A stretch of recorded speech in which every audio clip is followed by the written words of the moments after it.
Welcome. Thank you for joining us. We are excited to have you back to Connecting with Coaches New to the Network. My name is Leslie Smith. I am Newaygo County RESA Coach Coordinator, and I also am a educator on loan, or also contracted with MESA as a new project lead. And I am happy to be here in supporting you and your work as a new coach to this network.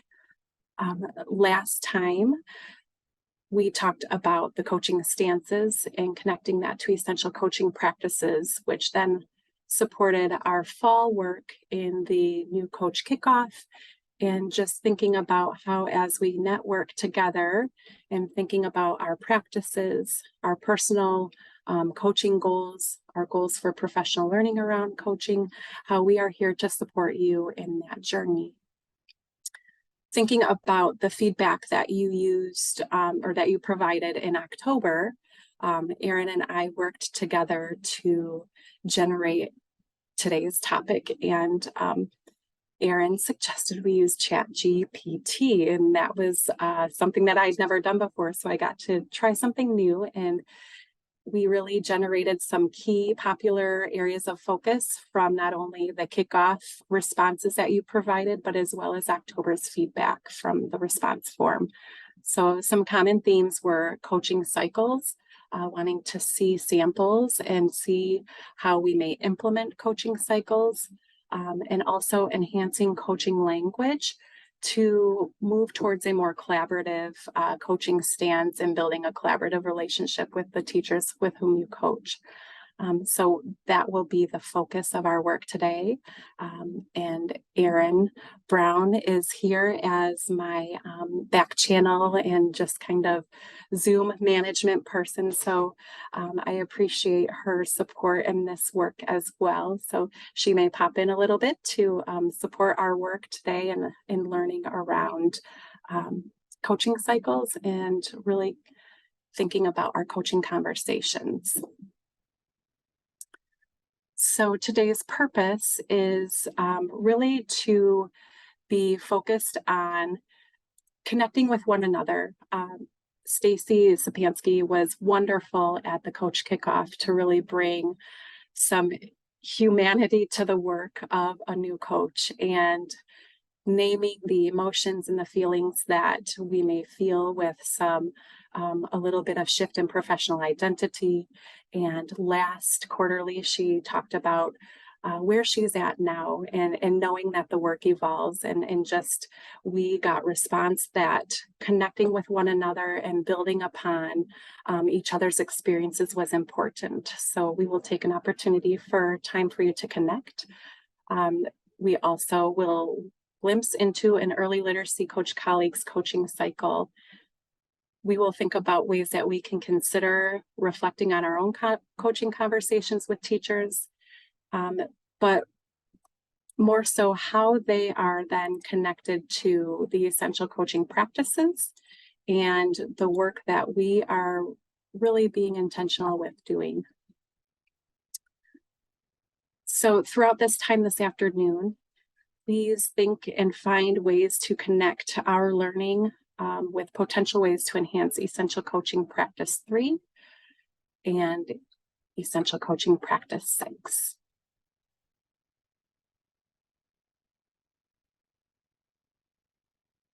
Erin is going to do a little bit of wayfinding for us in our resource landing page and just kind of give you some groundwork and get your feet grounded in where the resources are from our times that we have met previously and also here today and moving forward. Thank you, Leslie. I'm going to stop sharing so that I can show you this live document and help you see what we have for you today.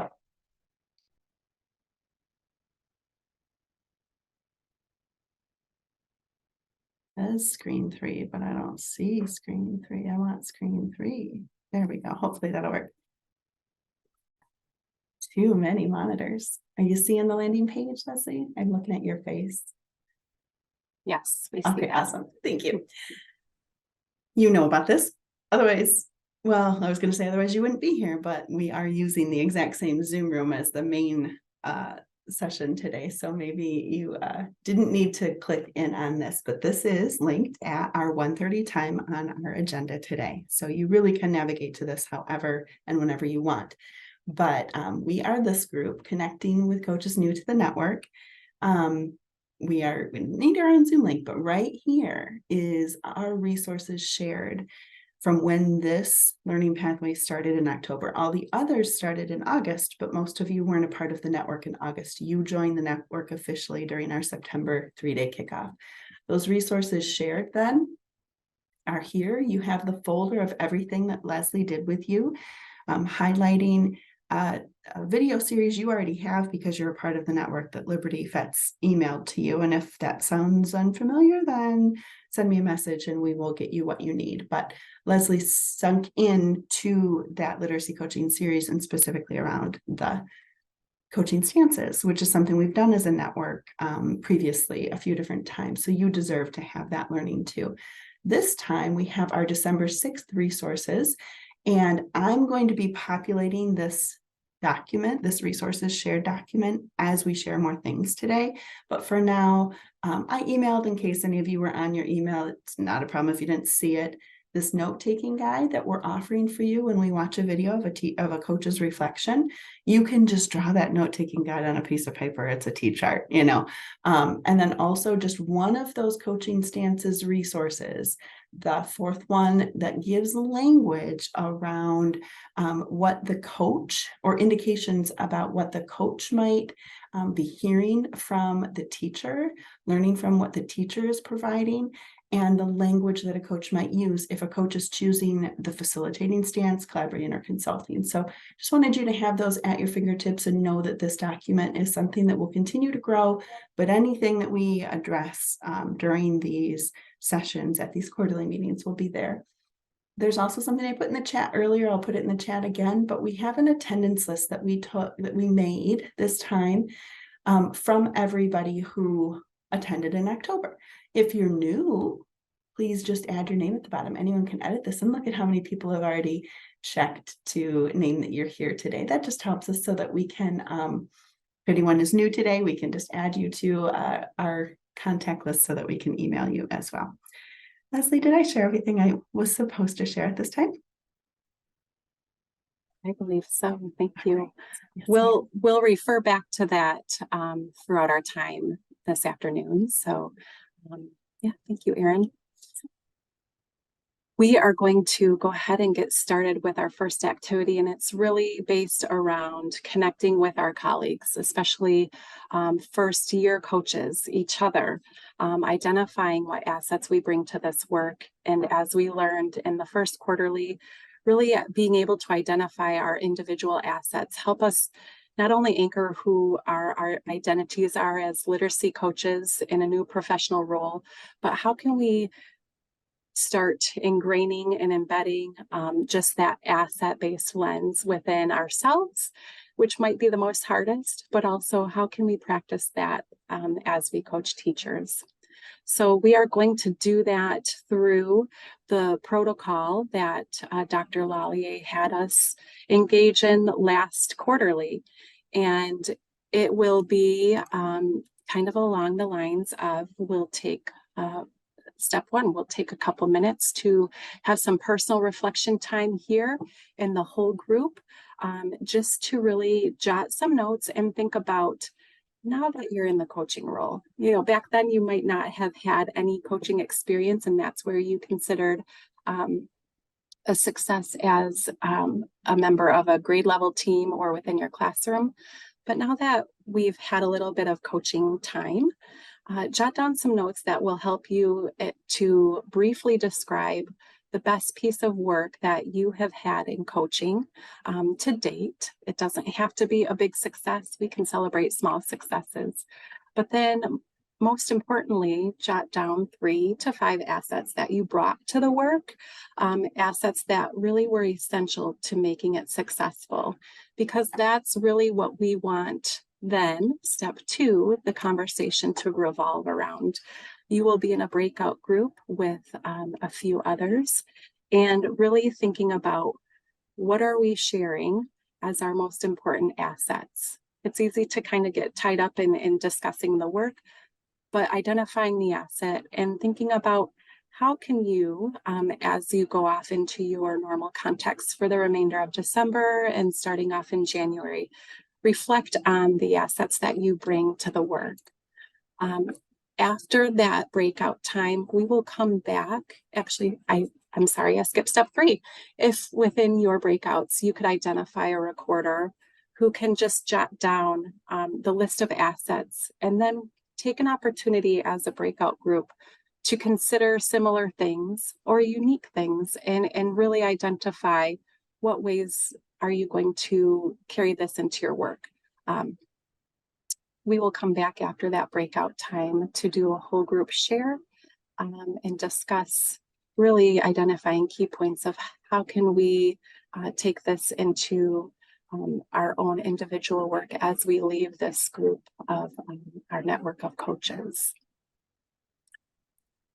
So Erin will break you out into breakout rooms. The recorder, if you wouldn't mind being prepared, maybe we'll ask for 2 people to share out what ways that their group have identified carrying this forward in their own work. But just to reiterate that we can briefly share the success, but we want to focus on the assets that you brought to the work and reflecting on continuing that asset-based thinking moving forward.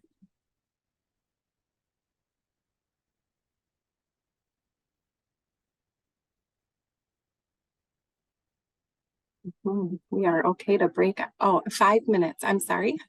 we're gonna put 5 minutes of just quiet working time for you to reflect on your success, jotting down some brief details, but essentially the assets that you brought to the work in order to be prepared to share in your breakout.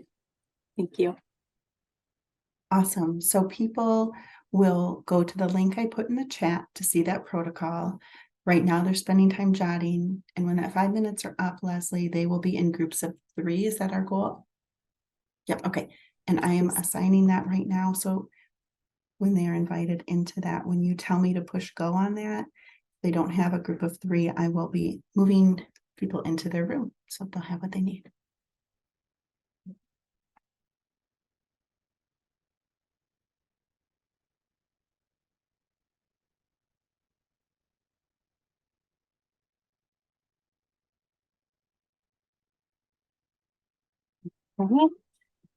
You are right where you need to be right now. Just a reminder that as you go into your breakout rooms, you will spend approximately 15 minutes, each person being able to share their success, but identifying assets. If one recorder could jot down those things and then reserve the final 5 minutes to notice similar or unique assets identified by the group and to have conversation on how this exercise can help you continue to reflect on your own assets. And that will be something that we will ask 2 participants to kind of share out as we come back together after our 20 minutes. Everyone has been assigned to a room. So if people are still waiting for a Zoom invite, oh, thank you, Amy. So yeah, if you're in a room specifically, that makes sense. If you're not seeing an invite to a Zoom room, let me know. And I'm going to move a couple people because I see that they are alone.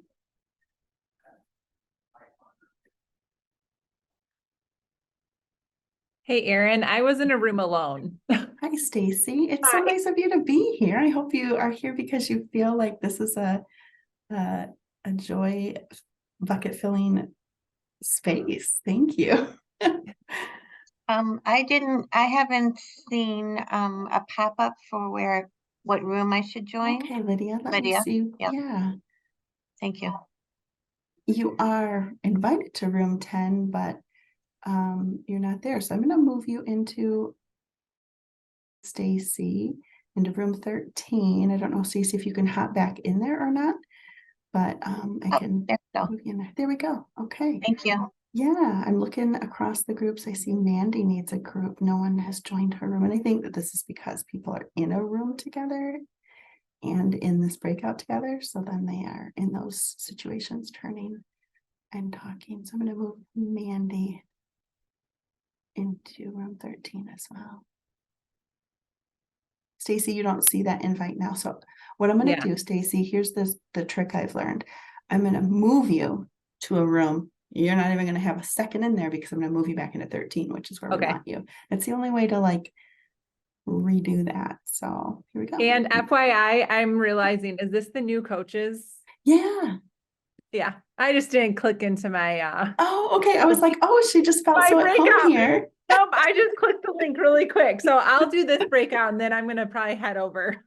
Well, no problem, because I see in room 13, Lydia and Mandy are in a conversation. So if Okay. you're staying here because you want to support Well, I them, would. I did lots of reflecting here. go for it then. If it's important to you, please do. Please go enjoy that time with them. Do you have an invite to room 13? I do. I'll Okay. go into that room and then I'll. Awesome. I wanted to make sure it was the right number. Thanks, Yeah. ladies. Thank you. Thank you so much. Oh, Leslie, I'm going to make you co-host, then you can see stuff. I haven't done that yet. I think that means that you can pop into, it's either, you'll see room, the ones that have the names that are in bold. So room 1, 2, 8, 9, 11, 12, 13. And there's only 2 of them that are groups of 2. Mhm.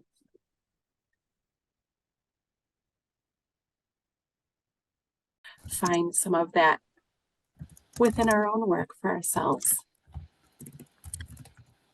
And while we have those coming in, are there any recorders or even anyone that participated in the breakout room at that point that would like to share some of the conversations had around how might we continue the mindfulness of practicing asset-based thinking within ourselves as you go on December, January, and off to this work within your buildings? How can you practice and continue keeping asset-based in the forefront of your work? Can I take 2 volunteers? I'll volunteer. Thank you, Alice. We had a conversation, and some of the assets that we had in common were being resourceful, willing to learn along with others, and flexibility. Important things, as we know that everyone brings different energy, information, expertise to the table, and being a collaborative worker there. Thank you. I can volunteer. I felt like this exercise, just doing it, in talking with the people in my breakout room, I started to notice the things that they were talking about themselves that they were doing well, and then realizing, oh wait, I did those things too. And so I just feel like this activity helped me to realize that I can pick up very easily when others are talking about themselves, the things that they were doing well. But if I really stop and think about it, like I'm doing a lot of those same things too, and I need to be more cognizant of the fact that I am doing those things, and I don't just need to recognize them in others. I need to recognize it in myself as well. Mm-hmm. It's easy to be our own worst critic, but when we hear successes of others, we can start to parallel and draw connections to ways that you are doing the work and giving yourself grace and recognizing that and taking time to recognize that. Thank you, Katie. So we are going to shift into thinking about the resource that was shared with us this fall at the the kickoff was our suggested coaching activities. And Erin, if you wouldn't mind kind of sharing your screen to the resource landing page, and we will have those coaching activities or sharing your screen, Erin, to the August and September coaching activities, suggested activities, and the November, December coaching activities. And I'm wondering, Sounds great. I can do that. I just pasted them into our resource document that I mentioned before. I'm going to share my screen. They're going to probably look familiar. September wasn't that long ago, even though in some ways, right? Okay, so here you are. I'll share my screen and I won't go deep, but we have now here on our resources the September and October suggested coaching activities that Dr. Lallier and leaders from our network have put together. And then there's also the November and December coaching activities. So Leslie, do you want me to project one or the other right now? Or speak How to them? about November, December, because as Okay. we look at November and December, that first box, and I just want to preface this with, as I looked at the title of this, the word suggestions is there. And so thinking about where you may be, where you might be focused, we hope that you find some of these things affirming in what you've been doing and where you're at right now and where you need to be right now, knowing that we can't do everything, but how can we pull back and look at some of these areas that might be more of a slow focus for us? Maybe we set them for 2 months out, 3 months out, as we feel like we are having a little bit more capacity in our role as a coach.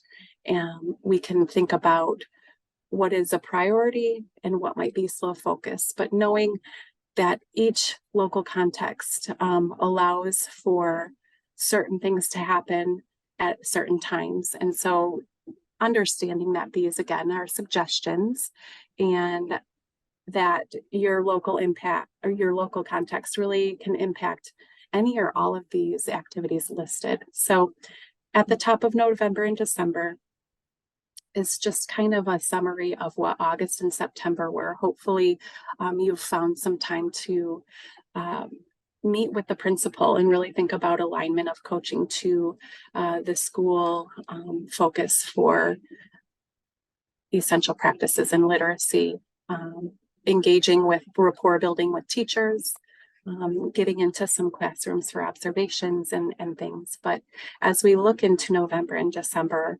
hopefully there has been an opportunity to start some of these things.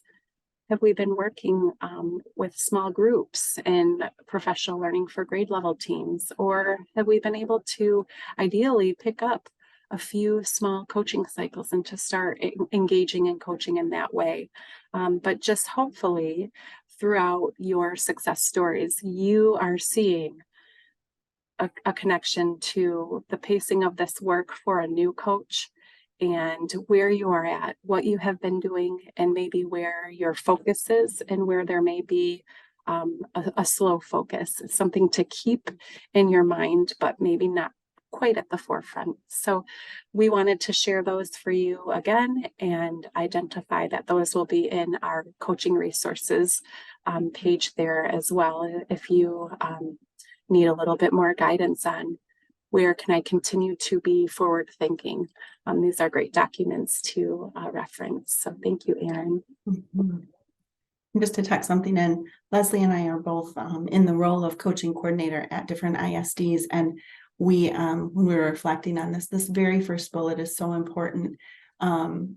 However that works for you, that strategic idea of like, we can't do it all, right? But working with principal, coaching coordinator, leadership teams, however, to get the right inputs around where you could focus. If you have an instructional practice that's the focus of professional learning for the building or district you serve, awesome. That gives you that focus. It's not the only thing you do, but at least then you are able to center in on that work. So as much as possible, and sometimes in the first year, if coaching is new to a building, it's not always possible to be super strategic and layered and nested in the work that we do, whole group, small group, one-on-one, but that is our hope. And we want to encourage you that any of it is okay. You are where you are.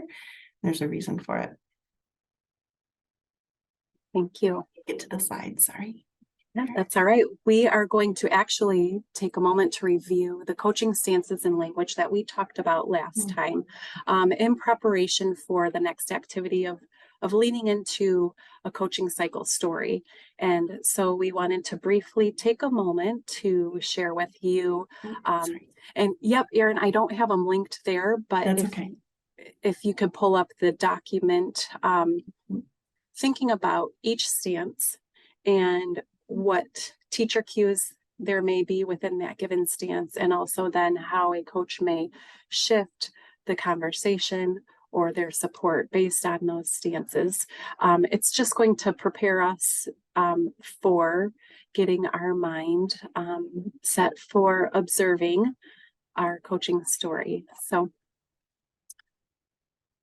we are mindful of the facilitating stance, and that looks like more of the facilitating the teacher's thinking, open-ended questions, and how we might allow the teacher to have some self-directedness in their ideas and the support that they are asking of you. Collaborating teacher Q is really they are on board, they understand the basics of what may be the focus, and they'd really like a thought partner or a partner to come alongside them and co-plan and look at how they can take what they know from their classroom and their students and have that brought to life with your support. And then there's the consulting stance. Teachers may be just brand new to the idea or the work. They might be overwhelmed and not know what to do. And that is where we come in and we offer some ideas and support in giving them just the foundational information that they may need to know to take it from how do I, what does this mean for me, to how can I start putting this into my practice. So thank you, Erin. We'll switch then to, we have a note-taking guide also to help support you in thinking about the stances as we view Laura's coaching cycle story. And within that note-taking document, we're going to ask that you think about, as Laura shares her story, what has the teacher said? What are some of those cues that they provided? And then so as Laura is the coach, what did she hear?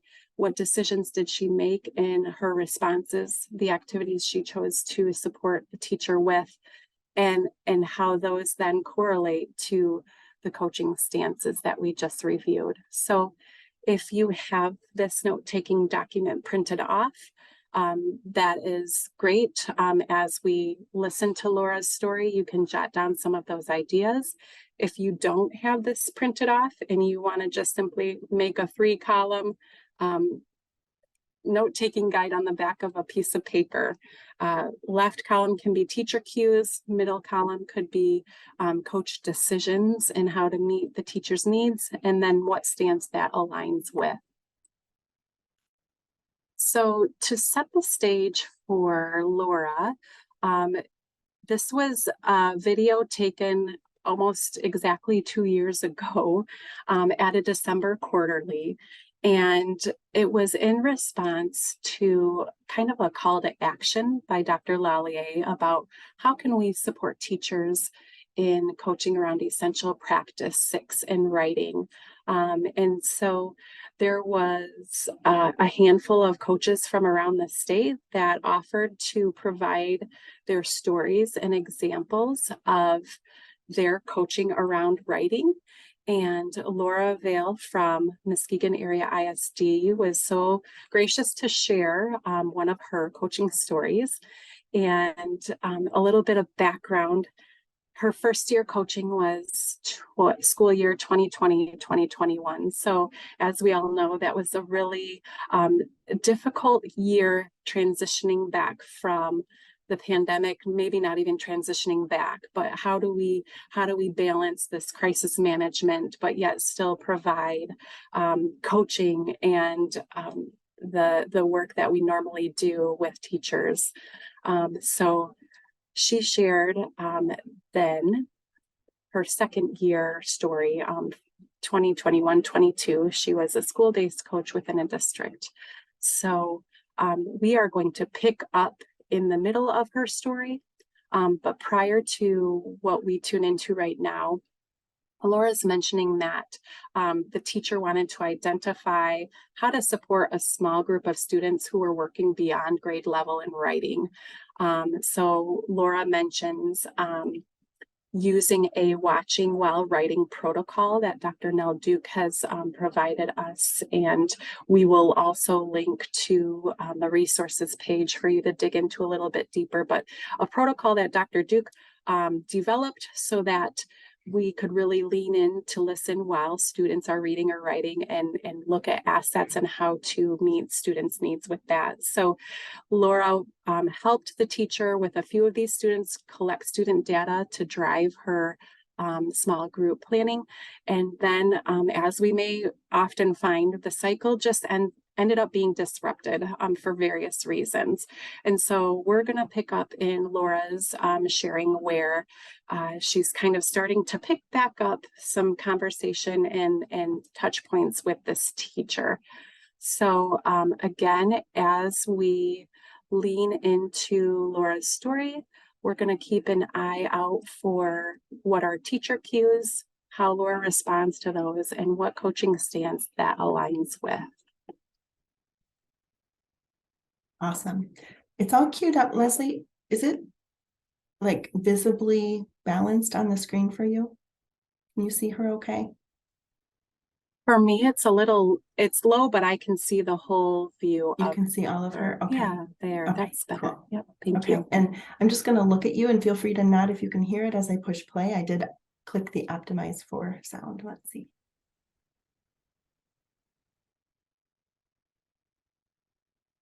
So the walking and talking and the reflection piece, I think was really important here. So we, that same day, we talked about interactive writing, and she's like, I'm not familiar. So we talked a little bit about it, looked at it in the essentials, and then we watched the classroom video in the module. And then she's like, well, you know, some of this is starting to remind me of other things from the past. And so we, after we watched the video and we talked about it, we were talking about, are there other students that might be ready for this too? Or like, what are we gonna do with these other kiddos? So the next morning, I asked her, what do you think about giving this LTR WWWP to each kiddo in your class? And she looked like a deer in the headlights. I think I panicked her. I'm like, well, wait. We're together. I'm with you. You know, we can do this together. And so we did. We started giving these little kiddos this assessment, and then we took an entire planning period of hers, which I feel a little bit bad about, but it was so good. So we would hold up one piece of the student writing and then the protocol that we did. And then we would look at it. And the cool thing about this protocol is it's so strength-based. So you're looking at what strengths does this kiddo have and how can we keep building upon those. And so I have a lot of professional verbiage that I use. And so, you know, like the word buckets, like, what do you think, which bucket do you think we would put this child into? Or what do you think you would want to work on next with this kiddo?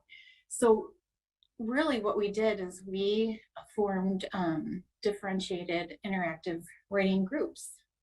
And so that gives us essential number 3. So we've used, you know, the Common Core, the Essentials 3, 6, and 9, amongst a whole bunch of other items, but they kind of all fit together so beautifully. Before we started kind of like trying to figure out what direction she wanted to take these kiddos into, we leaned into the Common Core again, because one of the standards was talking about being able to write and sequence events. And so we were like, well, maybe this group that you were originally asking about, maybe, you know, you could even start with beginning, middle, end with them. But each group, they're going to be able to get just what they need at the teacher table, which is huge. Dr. Lallier asked us to kind of touch on what strengthened the work. I gotta say, the essentials, I mean, where would we be without them? They all work together so beautifully. Our standards, empowering the teachers. She didn't have time to do all of this on her own. But these are her ideas. She just needed somebody to help get them out. And then also, I was going to end with a couple of insights. Throughout all of our meetings and our learning and our trainings as literacy coaches, we always hear and learn more about how important that relationship piece is. And it just is. This relationship began a year ago, or actually not even a year, last March. And I was kind of along for the ride a little bit, learning from a master. And this relationship just began, and we've watered it and nurtured it, and it's just so important. And also the other insight would be the reflection piece. I know in the classroom, a lot of times, like that closure, that last step of your lesson, sometimes that would get put onto the back burner because there just wasn't time. I was out of time. That reflection piece and the multiple reflections just make things happen. And anyways, thank you for letting me share that story. We are just getting started. And really what my role is probably going to be is supporting her in the classroom as she pulls her groups, because they are in kindergarten. So anyways, thank you. Yeah. So Thank you, Erin. I couldn't So- see the time. Was that the time when we were planning on? Okay. Yes, yes, Thank you. great, thank you. Mhm. We're going to take a few minutes to put you back into your breakout rooms. And really just briefly, 5 minutes, please have a quick conversation about what teacher cues did Laura share that helped her make some coaching decisions, but then also what were some key components of the coaching cycle that Laura reflected on, and what are things that were kind of key takeaways within her coaching practice that she identified here. So we will have a few minutes for that, and please consider those as you talk. Thank you.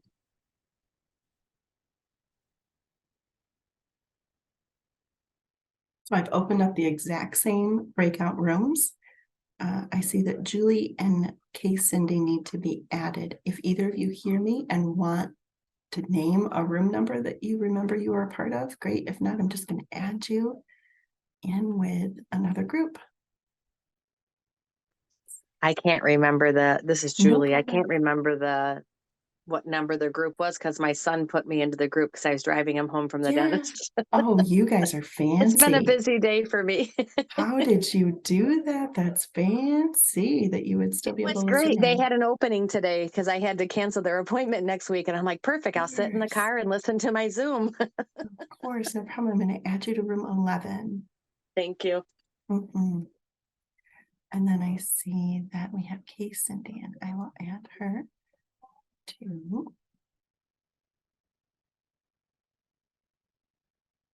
room 13.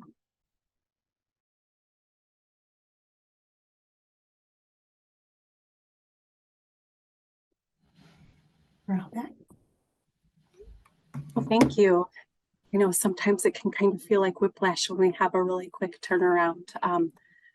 But let's take a few minutes. Anyone like to share out what they heard Laura discuss and describe, and what coaching stance that was, or what was fruitful from her sharing and her reflection piece?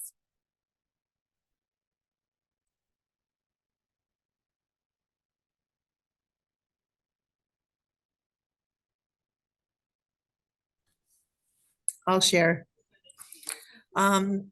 Near the beginning, she had talked about using a program, and I'm not specifically sure which one she said. And the teacher said that I'm not familiar with that. So they went and watched videos and researched about it. And I thought that that was more of the consulting stance because the teacher had no background knowledge. And so the coach was giving a lot of information about teaching her about that. Thank you, Amanda. Absolutely thinking about how can we scaffold the teacher to be able to understand and think about how can I implement this. That was a great way for her to start with that foundational knowledge. Any other key takeaways? I'll go. So my partner and I talked about teacher Q was when the coach had suggested that she give the assessment to all of her students, and she gave her the deer in the headlights kind of look.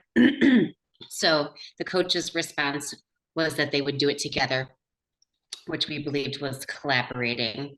And it continued on as they formed their groups, their interactive groups together. And then she was in the classroom supporting while the teacher was able to then do her small groups. Precisely. Thank you, Val. Thinking about oftentimes when we may present an option to a teacher and reading that body language and how important that is to then adjust either your language or the support of, we're going to do this together, and take on that collaborative stance. One thing that Laura reflected on in her coaching cycle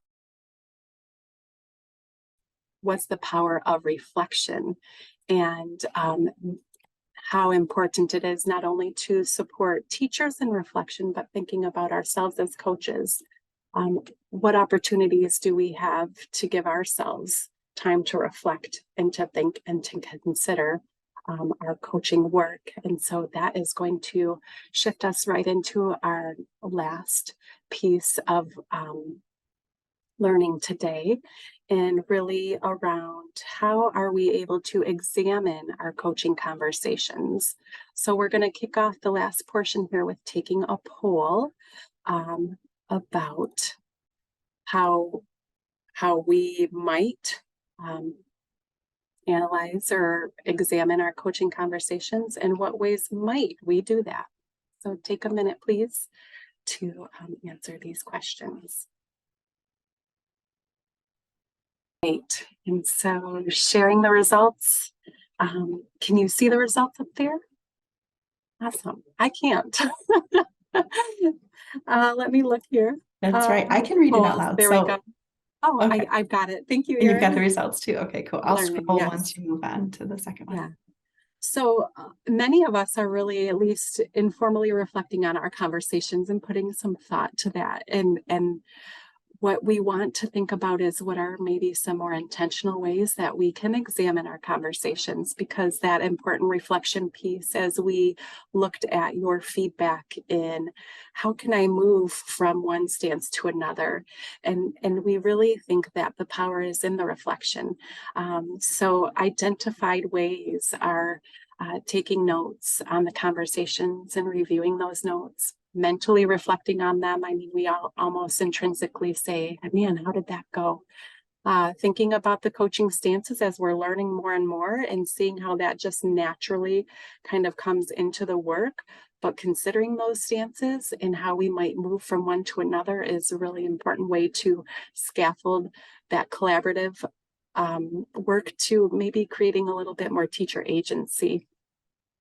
And then also considering how focused the conversation was.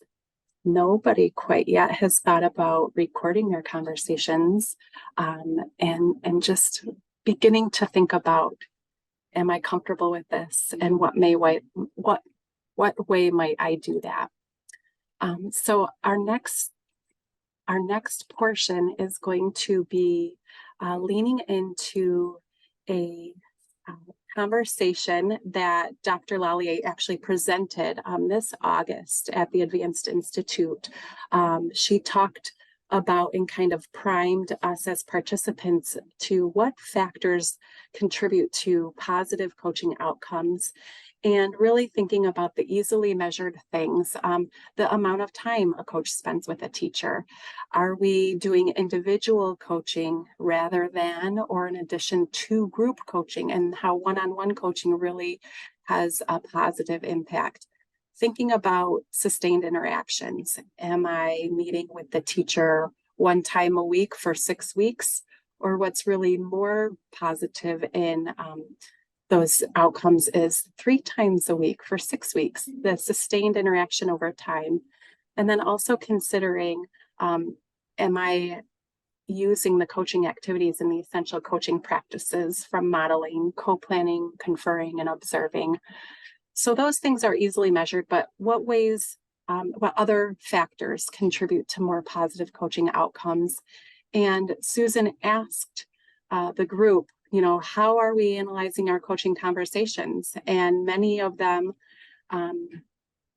focused on the relationships we have with the teacher, the focus of our work, the expertise of the coach and the teacher, and really the effectiveness and the quality of our conversations are other contributing factors to positive coaching outcomes, but those are much harder to measure. So we have a snippet here of the video where Susan kind of discusses ways that how we as coaches can begin to be a little bit more intentional with giving ourselves time to reflect and examine the conversations.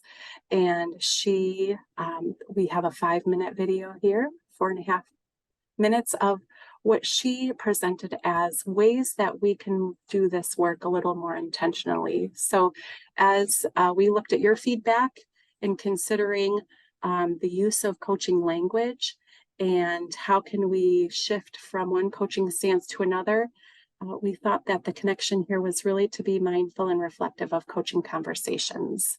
So we are going to join Susan's presentation here, where she finished getting ideas from the audience, and then she's just presenting ways to continue that. Look at some of these, you'll see some of these ideas as we talk. Lots of you are talking about people making anecdotal notes about your conversations.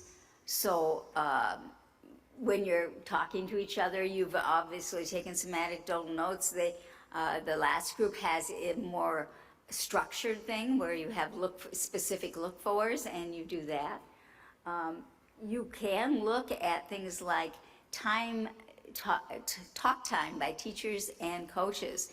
And the Heineke study that I presented a couple years ago really showed that at that time, coaches were dominating talk time in terms of introducing topics, in terms of giving suggestions, in terms of really adding to the conversation, and teachers were kind of not on didn't contribute a lot, except when they could get a word in edgewise.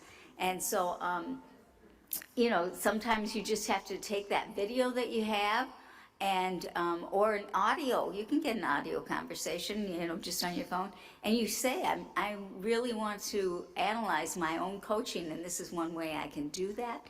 And just see how much time is the teacher talking versus how much time are you talking, and the quality of that talk. We've often talked about stances. Again, analyzing, are you doing facilitating? That has a lot probably to do with teacher time. If you're doing a lot of facilitating, the teacher's going to be talking a lot more. Collaborating, joining ideas together, each of you contributing ideas, you're probably going to be about 50-50 in terms of the talk time. But if you're in a more consulting mode, which some teachers need, don't forget, some teachers need some consulting, you might be doing a little bit more of the talking, but you're still giving teachers options with that consulting. So you might analyze in terms of what kind of stances are you using throughout and how do they change? And then you might actually look at questioning. What does your questioning look like? Are you questioning for more information so that the teacher's talking? What does that look like in your classroom? Or, I've never seen that practice. Can you tell me a little bit more about that? For clarification, I do that all the time, like, I think I heard this, but can you tell me more? Because I just don't have a clear picture yet. Or for reflection, how did that work for this set of students? It worked basically the whole class, it's a whole class lesson, it went well and everything, but what about this particular set of students? So reflect on that.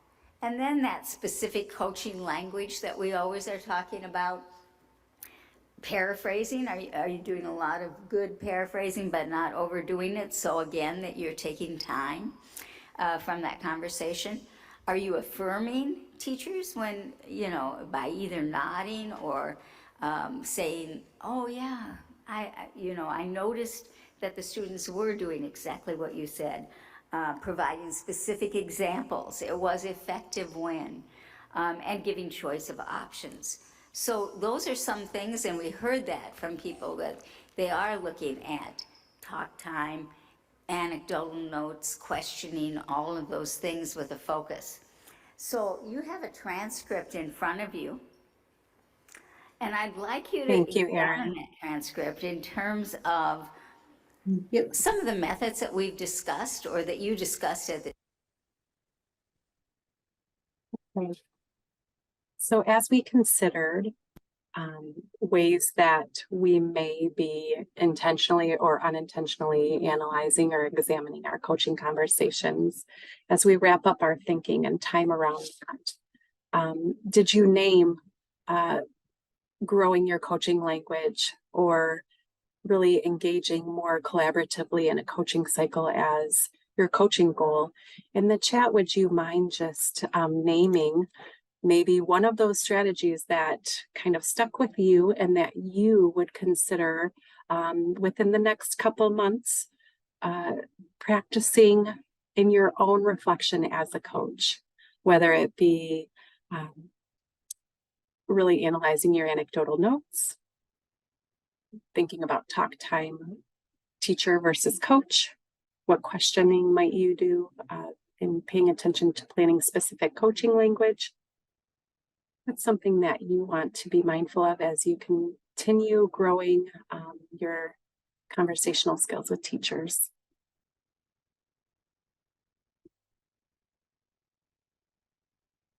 Paying attention to paraphrasing, talk time versus teacher time. Mhm.